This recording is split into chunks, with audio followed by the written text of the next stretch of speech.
So hello everyone, in this video we'll solve another LeetCode problem, and the problem name is longest subarray with maximum bitwise end. So let us read the problem statement first. So you are given an integer array nums of size n. Now you need to consider a non-empty subarray from this nums that is the maximum possible bitwise end value. Then they just simplified this entire thing. In other words, let k be the maximum value of the bitwise end of any subarray. Then only sub-arrays with bitwise end value equal to k should be considered. For example, the maximum bitwise end value is equal to k. Now you need to get all those sub-arrays whose bitwise end is equal to this k. Then you need to return the length of longest such sub-array. Now let's say we have these sub-arrays. These all sub-arrays have bitwise end value equal to k. Now among these sub-arrays we need to return the length of the largest subarray. So this is the question. Then they have just provided the definition of subarray and bitwise end. So let us see the first and second example to like how will we solve this problem, because the problem is pretty much problem statement is pretty much simpler, just that you need to return the longest subarray length whose bitwise end is equal to k among all those subarrays who's having the bitwise end equal to k. So this was the problem statement. So how will we solve this problem? We will just understand with the help of first and second example. Now before moving on to that, let me tell you one very interesting property of bitwise end. Now in bitwise end, let's say you have some value x and you do bitwise AND operation with some value y. Now the resultant answer will have only two possible scenario. Either this answer will remain same, or this answer will be decreased value of both of these. This decreased value will be lesser than this x and y as well. So this is the very important property of this bitwise AND operation. Now how this particular like trick or observation, you can say, that help us solve this problem. Now just think, if you want the maximum bitwise AND value and the length of that subarray should be as max as possible, how we can do? There is one possible scenario that we have the maximum value k in that subarray and that is the only one in that subarray.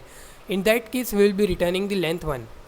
Now in what cases the bitwise value will remain same? Just take a note in that. The bitwise AND value will only remain same if this x and y are both equal. If this x and y are equal, what does that mean?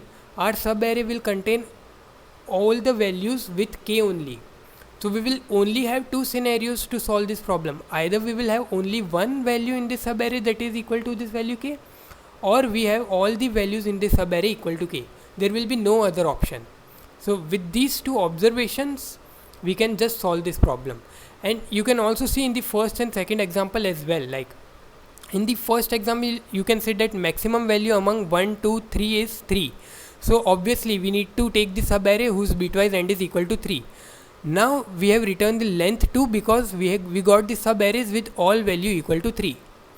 In the second example you say that we have values 1, 2, 3 and 4. Maximum value is 4. So bitwise end with maximum value will be 4 only. So we need to find the subarray whose bitwise end value is equal to 4. Now since we don't have any subarrays with all 4s, we only have this subarray with length 1, so we will be returning 1. So let us see how to code this problem.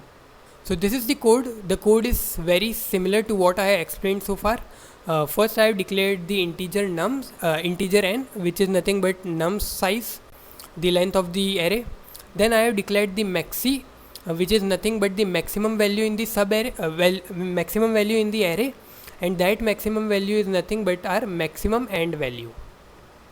Then I have declared two variables, maximum length and the current length of the subarray. Then I am just iterating on the entire array and just checking if we find that a particular value is equal to our maximum value, then we just increment our length and update our maximum length with this current length. Otherwise we are just updating our length to be again 0, so that if in future we find another subarray of bit of all values equal to k, we can just update our answer with that. In the end we are just returning the maximum length. So I hope you understand this problem. This problem was pretty much simpler because we just need to know one property of and, that it can only decrease or remain same, it will never increase. So with this one particular property we have solved this entire problem. So I hope you understand this problem. Thanks for watching.